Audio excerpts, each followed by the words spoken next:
So we started this collaboration because we discovered that we both have mutual interest in what I began calling these blackbird duck things, because I'd never seen them until I came to the UK. They're coots to the rest of you. And I found them fascinating because they were these little duck things in the river that looked the way I usually look, mostly black, pale white faces, kind of adorable, kind of shy.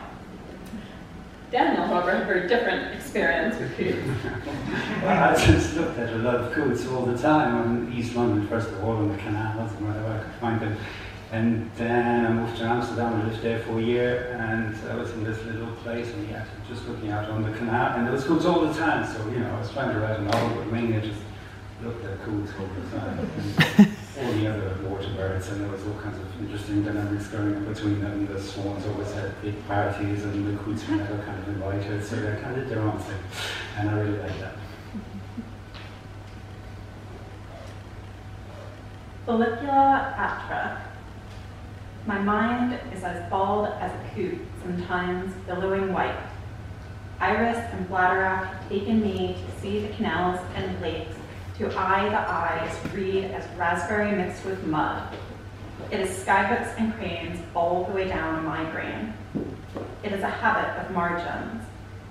The past inhabits a tuft of itself for the love of fetlock. I find myself a follower reviewing all legs and feet, locks for funguses sitting in the damp. One beak breaks the surface. Aluminium don't. I don't need no coot guidance now, no bird's affair. You've been with me long enough now, quiet whisperers. Whisper on. Tell me about more than one way I can sabotage myself. Don't.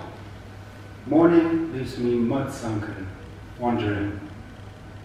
Looking to another's words, my hands empty, mouth empty, my mind as bold as a coot, sometimes billowing white.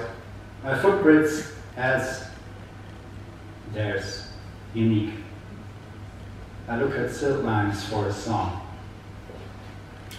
A charcoal little, so often greens in teeth than only a letter. Letter driven, letter lost. Where are my coots when I need them most? Misty morning, the mind's a slumber, finding but beechwood where a meaning ought to be. Perspective clears for a lake of my own prescription, memory waters.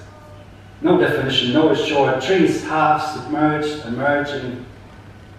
Slowly, the smell of a rethinking. And across the surface echoes like an age-old defiance. Who wants to be a seagull? I am a coot!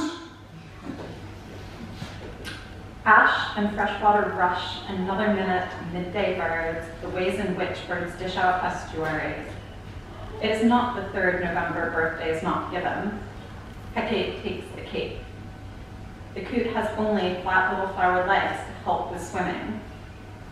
It is selfish near to relish. It is selfish never to hear. It is selfish she lives inside the migraine. Her eyes were pond scum and skylight. In the sense of loss, seen as dizziness, seen as make dim and dark sea.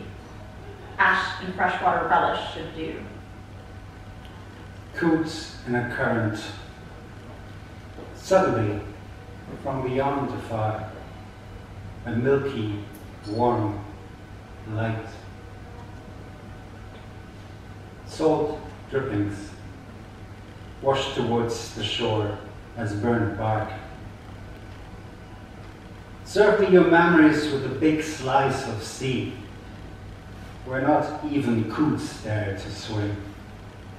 Emerging, beak piercing this dark, my body is a boulder, alive and static.